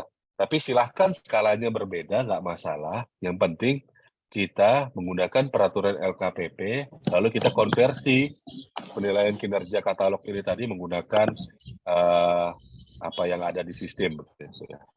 Terakhir Bapak Ibu ya, mari kita gunakan bahwa pelaksanaan pemberian pembinaan kepada pelaku usaha melalui penilaian kinerja ini tadi, kita gunakan sebagai sarana kita memberikan reward kepada penyedia.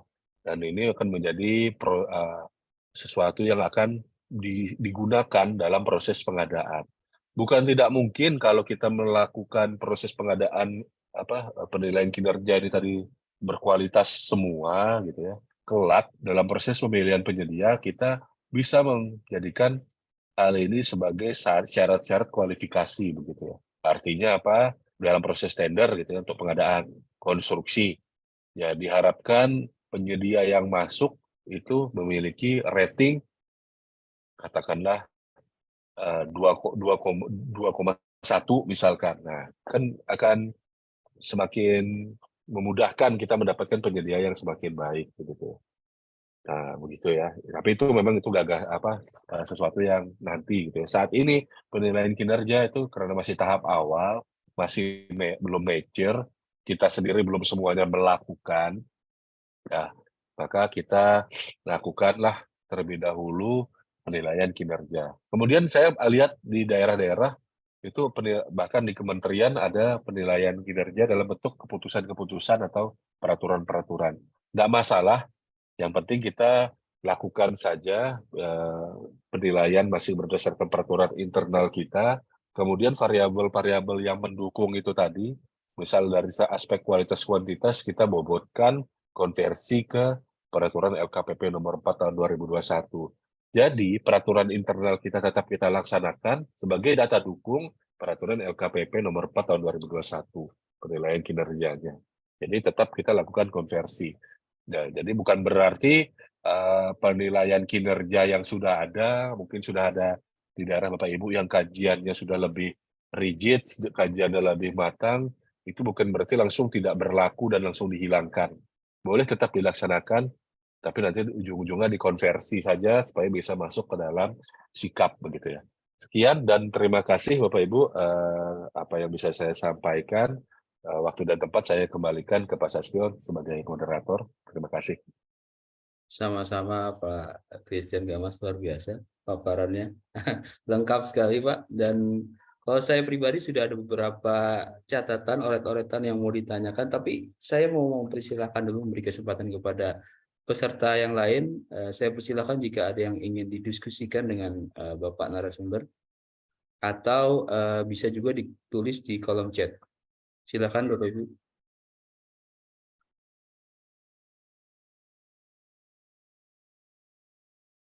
Baik, sambil menunggu Pak Christian Gamas, saya tertarik Pak. Tadi analoginya seperti pembuatan film ya, dengan KPA sebagai produser, ya PPK sebagai director, kemudian Pokja atau pejabat pengadaan sebagai casting director. Ini menarik Pak. Bagaimana kita bisa memilih penyedia yang mampu berkinerja. Nah, yang ingin saya gali lebih dalam Pak terkait hasil penilaian kinerja penyedia kita yang sekarang sudah kita implementasikan, kan mungkin ini sepemahaman saya ya Pak, baru bisa digunakan misalkan kalau kita memilih calon penyedia untuk pengadaan langsung, penunjukan langsung gitu ya Pak ya, atau juga beberapa pengadaan dikecualikan, atau e-purchasing dengan negosiasi. Nah, menurut pandangan Bapak, apakah hasil penilaian kinerja ini juga bisa menjadi pertimbangan dalam proses tender atau seleksi, Pak? Boleh Pak di sharing Pak pandangannya Pak. Siap. Ya. Tadi memang saya menganalogikan tadi kan dalam proses pembuatan film begitu ya. Karena kadang kan kalau kita lihat pengadaan barang jasa pemerintah ini bisingnya itu sama kayak netizen di Iya. dunia internasional kalau ada film itu yang aktornya nggak sesuai dengan maunya mereka begitu kan. Nah itu menarik, makanya saya suka pakai analogi seperti itu gitu ya. Saya ingat dulu waktu pada saat tahun, kebetulan kan memang saya suka nonton film begitu ya, tahun berapa begitu ya, waktu Ben Affleck dipilih jadi Bruce Wayne memerankan Batman gitu ya. Nah itu tuh netizen maha benar itu ngomong sudah langsung dijudge duluan gitu ya, bahwa si Ben Affleck ini nih nggak pantas gitu loh, nggak pantas karena apa, kinerjanya di film Daredevil itu jelek. Daredevil itu sebagai film superhero, sama-sama film superhero di masa lalu, itu ternyata film itu gagal. Begitu pas Batman versus Superman keluar, orang-orang baru berubah pikiran begitu kan. Nah, disinilah yang saya sampaikan kenapa kok proses penilaian instrumen pembinaan pelaku usaha dalam hal ini penilaian kinerja itu penting gitu ya, bahwa oke nih sebagai PPK ya, saya dapat nih ya, casting director saya milih ternyata saya dapat yang meranin Batman ini Ben Affleck gitu ya. Tapi di masa lalu track record-nya ini begini nih.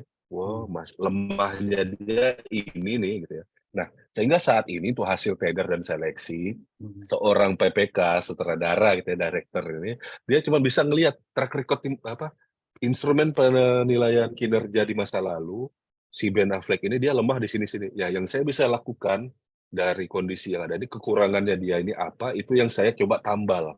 Nah, jadi memang kalau saat ini memang tidak akan berpengaruh dalam proses tender seleksi.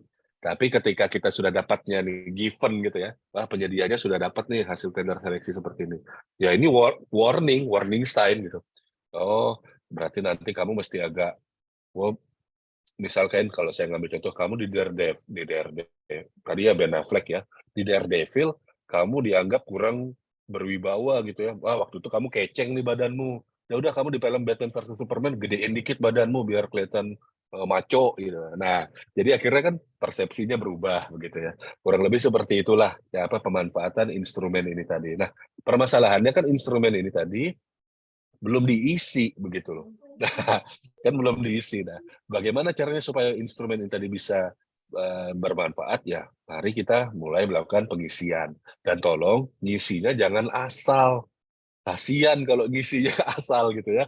Waduh, ini kan yang bahaya kan dilihatin wah ini nilainya 3 semua nih gitu ya. Tapi diajak ngomong soal teknis kok bingung-bingung penyedianya. Nah, ini kan bahaya juga begitu ya. Kurang lebih seperti itu Pak Sastro, jawabannya belum. Tapi ketika kondisinya ternyata ada kekurangan-kekurangan di masa lalu, itu bisa jadi tanda bagi PPK selanjutnya untuk mengendalikan kontrak dengan lebih hati-hati. Iya, Gitu, Pak. tentunya informasi kita ya yang Ya. melakukan penilaian kinerja sangat berharga untuk PPK-PPK lainnya gitu Pak ya dalam mengendalikan kontrak. Nah ini ada pertanyaan Pak di kolom chat Pak dari Bapak atau Ibu Rahe Gorut ya. Mohon izin bertanya apakah PPK daerah A bisa meminta hasil kinerja PPK daerah lain untuk penyedia yang berkompeten. Mengingat daerah A belum melakukan penilaian atau mungkin daerah baru. Ini kalau apakah pertanyaannya cukup jelas Pak atau saya undang untuk open mic nih? Kalau saya sih mungkin dipersilakan Pak Rahe ini untuk Iya. ngomong aja Pak. Izin Pak Rahe atau Bu Rahe bisa Bapak open ini. mic Pak. Bapak ya? Oh ya maaf. Ya. Ya, mohon izin Pak. Ya silakan Pak. Ada keadaan tertentu PPK-nya itu tidak pada tahun sebelumnya tidak sempat menilai kinerja penyedia untuk pekerjaan rekonstruksi. Jadi tahun ini kira-kira boleh tidak PPK itu meminta penilaian kinerja dari penyedia yang lain dari daerah lain pada PPK yang daerah yang lain tersebut? Karena dia tidak sempat menilai kinerja penyediaannya sendiri. Makasih Pak. Oke. Ya silakan. Oke. Iya. Kaitannya dengan konstruksi ini saya kurang terlalu ya, apalagi sudah lama nggak jadi Pokja, tapi sepengetahuan saya begitu ya, proses konstruksi saat ini penilaian kinerja itu kan belum menjadi bagian dari kualifikasi ya, setahu saya gitu ya. Jadi sebenarnya konteksnya kalau saya pengalaman kinerja dari penyedia itu tadi tidak perlu sampai diminta begitu ya, tidak perlu sampai diminta. Kecuali memang kalau untuk pembuktian dari pengalaman nilai-nilai tertentu begitu. Nah, tapi biasanya ya cukup sampai adanya serah terima saja begitu. Artinya setahu saya begitu ya tidak mungkin di saat ini nih belum dimungkinkan tender gitu ya untuk penyedia dengan hasil penilaian kinerja 2,5 sekian ke atas gitu loh. Itu seingat saya saat ini belum dimungkinkan hal tersebut. Jadi kalau sekedar untuk untuk dijadikan syarat penilaian kinerja itu tadi bahwa barang jasa yang ada ini sudah selesai dan sudah serah terimakan, itu bisa. Tapi kalau untuk skor poinnya supaya penyedia ini tadi dinyatakan memenuhi ambang batas supaya layak jadi penyedia, ya itu setahu saya belum boleh begitu ya. Mungkin itu Pak jawaban saya. Iya, iya, ketentuannya belum mengatur sampai sejauh itu ya Pak ya. Iya, Baik, belum. selanjutnya Pak, pertanyaan di kolom chat ada dari Bapak Dudi Abdurrahman. Denda keterlambatan apakah termasuk dalam kerugian negara? Oke, silakan Pak. Kalau tidak dikembalikan mungkin iya gitu Pak. Iya, kalau saya bukan bukan akuntan, jadi yang saya nggak bisa bilang ini ya. Tapi intinya denda keterlambatan ya tadi sepakat dengan Pak Sastyo ya, kalau nggak sudah terlambat, nggak diperhitungkan, nggak ditagih, ya kelebihan bayar Pak gitu ya. Jadi harus tetap ditagih gitu ya. Nah jadi jangan sampai sesuatu yang seharusnya kena denda tetap tidak diperhitungkan, nah itu bisa jadi kerugian begitu ya. Baik. Oke. Mudah-mudahan menjawab Pak Dudi. Kalau kurang jelas mungkin bisa ditambah lagi Pak di kolom chat atau mau open mic silahkan. Selanjutnya dari Bapak atau Ibu Mustari ya. Bagaimana tindakan PPK ketika penyedia tidak melaksanakan pemeliharaan bangunan pada 6 bulan maksudnya ya. Tidak ada jaminan pemeliharaan dan penyedia tidak mengajukan invoice. Wow. Ini monggo Pak. Atau kita undang open mic Pak, biar ceritanya lebih komplit nih. Iya boleh. Ini pengalamannya Pak Mustari nih. Selamat pagi, siang Pak Mustari, silakan Pak. Selamat pagi. Pagi Pak. Saya Mustari dari Luwu Utara, Provinsi Selatan. Ya silakan Pak. Oh iya.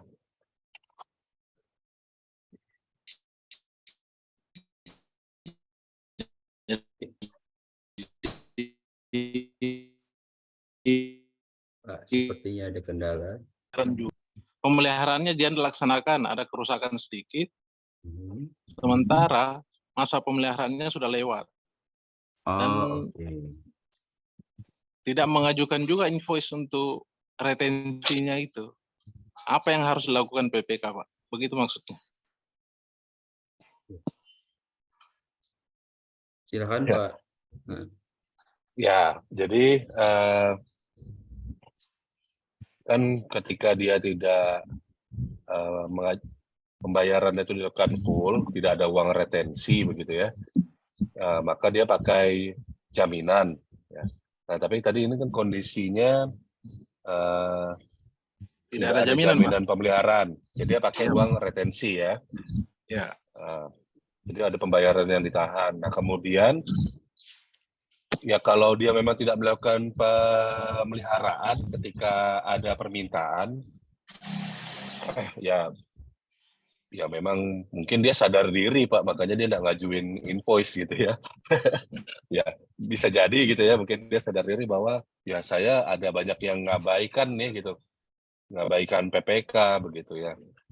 Nah cuman saya kembalikan ke aturannya aja. Ketika masih masa pemeliharaan, secara kontraktual, kontraktor itu masih tetap berkewajiban begitu ya. Nah, jadi kalau dia memang tidak melakukan pemeliharaan, sudah ada permintaan tertulis gitu, misalkan pelafonnya jatuh atau pelafonnya runtuh, sehingga perlu diperbaiki.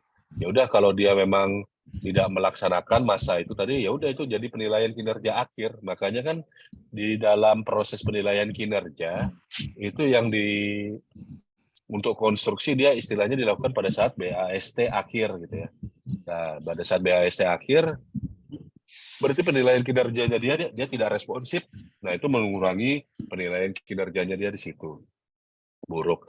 Nah, kemudian kalau dia tidak merespon dalam masa pemeliharaan, sebenarnya ini kan masuk kriteria sanksi daftar hitam juga.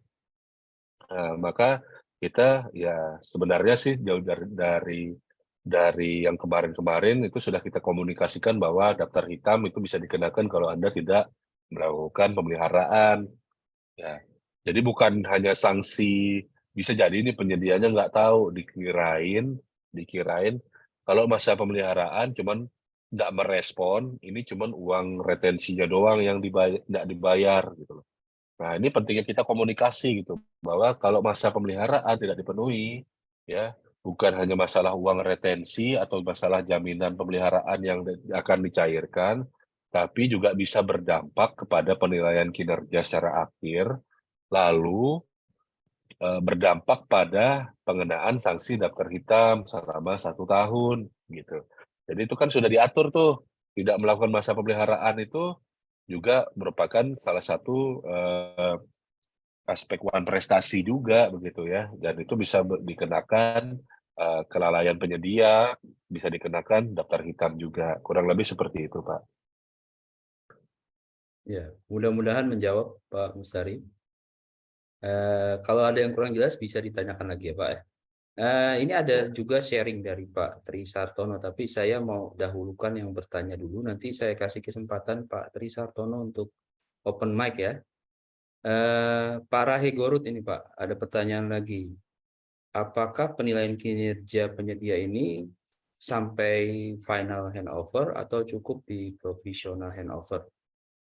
Oke, ya seperti yang saya sampaikan di paparan ya, ini dia kan ada di apa ya, kalau dari LKPP menyampaikan akhir penilaian kinerja ini dilakukan setelah BAST akhir gitu. Nah, jadi setelah masa pemeliharaan, jadi tapi sepatnya dia dan atau begitu ya. Makanya saya bilang tadi, bahkan kita mau penilaian kinerja itu tadi sebelum serah terima pun boleh begitu. Jadi berita acara paling lambatnya ya berita acara pada saat di berita acara serah terima. Nah, nanti bisa ditambahkan lagi berita acara serah terima akhir untuk pekerjaan yang memerlukan masa pemeliharaan. Jadi eh, terutama tadi yang kayak kasus yang sebelumnya ya, sudah karena uang nggak retensi dikira ya sudah deh 95%-nya sudah dapat kok, 5%-nya ya udah kita cuekin aja gitu. Ya, terlepas tadi mungkin ya penyedianya tadi juga kalau saya ngelihat tadi ya cukup tahu diri, nggak nagih juga gitu ya. Bisa jadi karena mereka sadar juga gitu ya bahwa ya apa saya sih nggak mau ngelakuin karena saya juga waktu pas diminta pemeliharaan saya nggak ngelakuin. Nah di situ kan saya ngelihat bahwa ada kemungkinan si penyedianya itu nggak tahu kalau dia itu bukan hanya tidak dibayar retensinya aja, tapi juga bisa masuk daftar hitam. Nah, pentingnya kita kalau untuk pembinaan ini tadi ya, perlu disampaikan, pembinaan ini sampai dengan FHO gitu ya, sampai dengan final handover, bukan cuma sampai provisioning. Begitu Pak Rahim. Ya, begitu ya Pak Rahe ya. Baik Pak, lanjut Pak. Ini ada dari Pak MH Yudian. Ini sebenarnya pertanyaan yang ingin saya tanyakan juga nih, Pak. Kenapa kriteria yang ditetapkan sama LKPP itu yang terendah itu ininya cukup ya? Kriterianya cukup, tidak ada kriteria kurang atau jelek. Mungkin ini sebenarnya tujuannya ingin apa ya, tetap santun dan tetap menyemangati gitu ya Pak. Monggo Pak, mohon Ya, diberikan iya pencerahan izin Pak. Bapak Ibu, kriterianya itu buruk ada ya. Ya kan Ada ya. kita ada dia. Ketika apa? Ketika dia skornya 0. Nah, dalam hal apa kriterianya dia bisa mendapat 0? Ya ini dalam hal diputus kontrak secara sepihak begitu. Artinya apa? Memang ini sinkron sejalur dan sejalan dengan keputusan dari LKPP menjadikan daftar hitam itu sebagai sanksi terakhir. Kalau kita perhatikan lagi kan sebelum adanya Perlem 4 2021 itu nama peraturannya kan peraturan tentang sanksi daftar hitam. Ya. Habis itu diubah gitu kan peraturannya tentang pembinaan pelaku usaha. Dari sini memang betul arahnya memang kita mau mensantunkan proses pengadaan barang jasa ini tadi supaya menjadi lebih apa ya lebih elegan begitu ya. Jadi bukan berarti penyedia itu tadi semuanya dalam tanda petik buruk gitu loh. Bisa jadi loh dia itu apa memang tidak tahu karena apa? Bagi pelaku pengadaan kita kan kalau pelaku pengadaan di sisi pemerintah itu ada banyak sekali. Ada PA, KPA, PPK, PP, Pokmil, ada 5 tuh, gitu ya. Dan ini punya kompetensi semua. Penyedia gitu ya, itu hanya satu gitu ya, yang dari sisi sebelah sana swasta. Tidak ada pelat diklat yang terlalu yang bagaimana begitu ya. Tapi diharapkan setara dengan PA, KPA, PPK. Nah ini kan sesuatu yang agak hal yang mustahil sebenarnya kalau memang diharapkan semua penyedia itu sejajar begitu ya. Makanya penilaian kinerjanya walaupun saya bilang ya ada yang saya kritisi tadi ya Bapak, bahwa kayaknya kalau bobotnya itu tadi sudah dikunci seperti ini semua begitu ya, pembobotannya, ini ada yang kurang pas gitu ya. Karena saya ngelihat dari jurnal-jurnal yang lain, itu ada tuh yang lebih mengedepankan ke biaya, yaitu barang yang sifatnya rutin atau leverage. Nah, itu lebih ke arah biaya tuh 30%. Waktunya malah yang lebih kecil begitu ya. Nah, tapi it's okay gitu ya, kita terima aja yang ada ini gitu ya. Nah, terus terkait dengan predikat begitu ya, cukup baik, sangat baik begitu ya. Nah, kadang seseorang pelaku usaha itu bisa jadi dia lemah di satu titik gitu ya. Misalkan layanan. Eh, saya pernah tuh punya penyedia yang waktu saya jadi PPK, eh, layanan ngeresponnya tuh bagus gitu ya.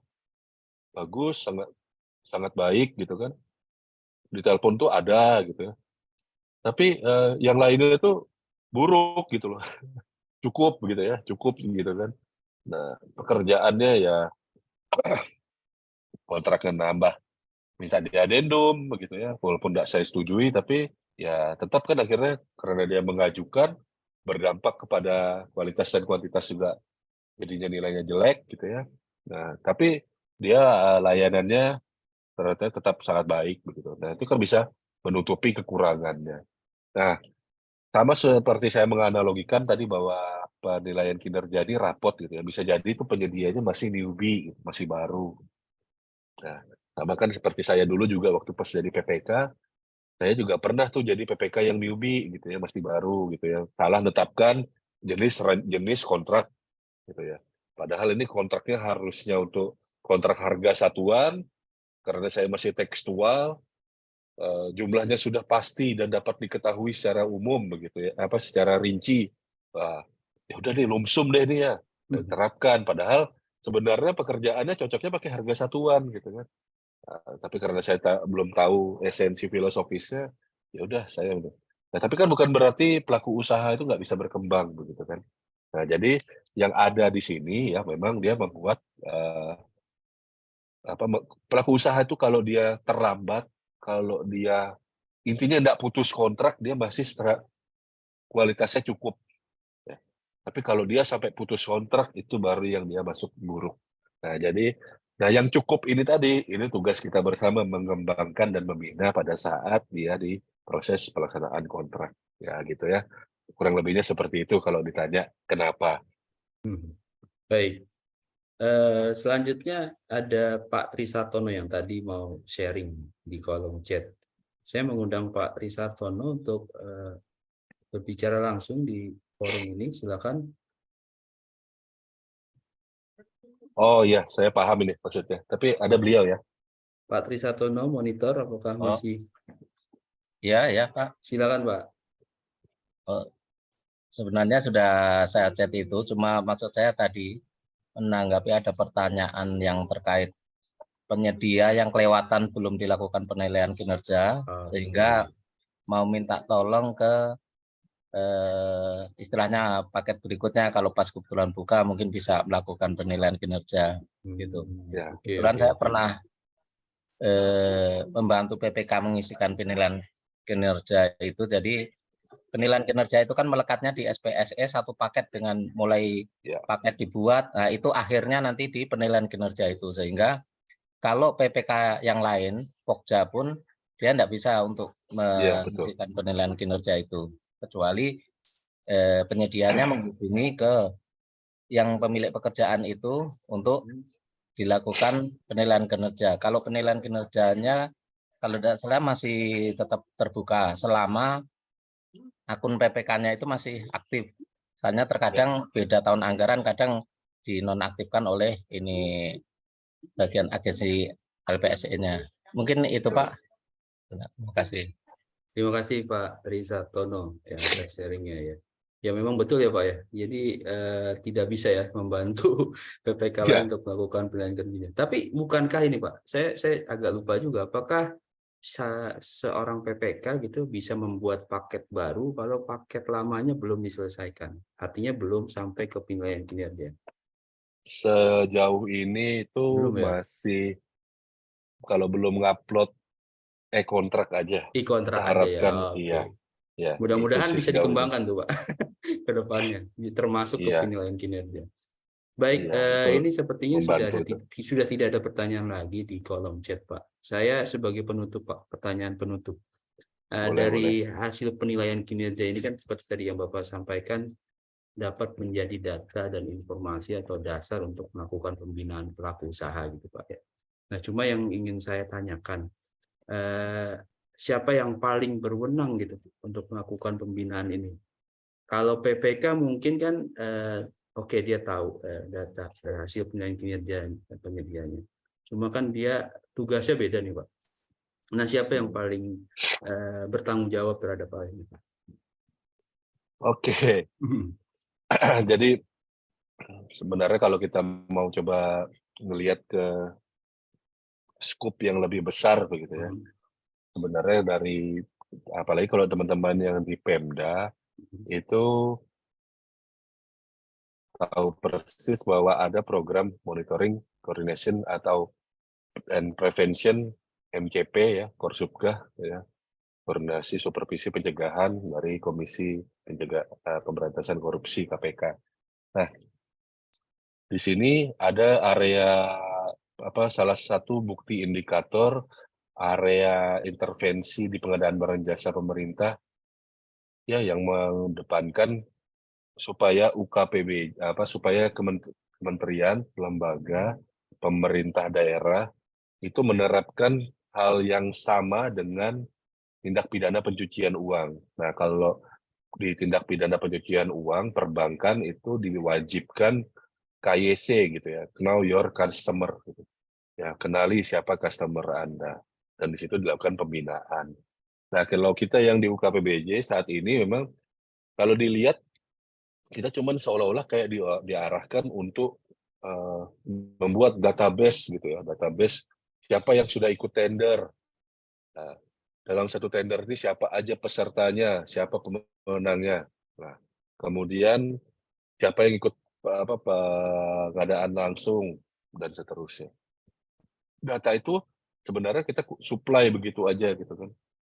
Nah, kalau kita mau lebih dalam setelah kita mengerti esensi penilaian kinerja, nah kita mungkin bisa menyempurnakan data yang diminta MCP KPK ini tadi untuk kita kaitkan lagi dengan tingkat kematangan UKPBJ gitu. Nah, kalau UKPBJ yang proaktif ya level 3 ke atas itu kan sudah sampai kalau nggak salah malah di level 4 begitu ya. Itu sudah sampai melakukan debriefing kepada penyedia begitu. Artinya apa? Debriefing kepada penyedia ini penyedia diberitahu bahwa kesalahannya dia di tahap persiapan, di tahap pelaksanaan, itu apa aja gitu. Tahapan pelaksanaan pemilihan penyedia gitu. Misalkan kita di sini ngelihat ya bahwa ada gejalanya bahwa penyedia ini gugur karena apa aja. Nah, itu dikompilasi gitu ya, jadi penyebab besarnya. Demikian juga dalam proses penilaian kinerja pada saat berkontrak. Nah, gugurnya pada tahap apa aja. Nah, itu mungkin bisa arahnya ke UKPBJ nantinya begitu ya. Jadi UKPBJ yang selaku pusat keunggulan pengadaan, terutama yang sudah sifatnya kolaboratif ya, arahnya untuk memangku stakeholder, ya akhirnya berdasarkan data yang ada ini tadi bisa mengundang para pelaku usaha begitu ya, membuat pelatihan, sebut saja pelatihan bagaimana melakukan cara menawar yang baik begitu ya, cara menawar yang baik di tender dan seleksi ya. Mungkin dari kenapa penyebab gugurnya itu yang terbanyak itu apa? Nah, silahkan nanti didemonstrasikan gimana cara membaca dokumen pemilihan yang baik. Pada prinsipnya kekurangan-kekurangan pembinaan pelaku usaha ini memang saat ini kalau saya mau memperhatikan dari berbagai macam dokumen yang ada, saya menyimpulkan menjawab pertanyaannya Pak Sastyo tadi, ya saya kaitkan dengan maturitas, maka ini lebih ke arah ya UKPBJ gitu ya. UKPBJ. Tapi kalau UKPBJ ini perlu diperhatikan lagi gitu ya. UKPBJ ini satu-satunya leading sector, perangkat leading sector dalam MCP-KPK yang eselonnya rendah. Kalau yang lain, ya apalagi kalau di Pemda gitu ya, perizinan itu eselon 1 atau eselon 2 itu ya, pasti udah dinas tuh. Badan kepegawaian sudah pasti tuh eselonnya 2. Nah kalau di kabupaten kota ya UKPBJ ini eselon 3 atau eselon 4 begitu. Nah agak kurang fair juga kalau kita bilang pembinaan pelaku usaha ini tanggung jawab UKPBJ sendiri. Tentunya UKPBJ jangan sampai juga saya diserang jangan sampai juga saya diserang, jangan sampai juga saya diprotes sama teman-teman sesama UKPBJ nih gitu ya, bahwa enak aja tuh Pak Kris ngomong gitu ya, bahwa UKPBJ yang membina, di tempat dia kan itu UKPBJ-nya eselon 3, di tempat saya eselon 5 nih gitu ya, misalkan gitu ya. Nah jadi bisa jadi gitu ya, pembinaan ini kita kita kumpulkan data, kita ajak collab tuh kayak YouTuber gitu ya, itu Disdakopnya, Pak Kadisdakop, saya mau melakukan pembinaan pada pelaku usaha nih. Ya ini datanya saya ada ini, materinya saya siap. Minta tolong saya dibantu untuk ngundang pelaku usaha.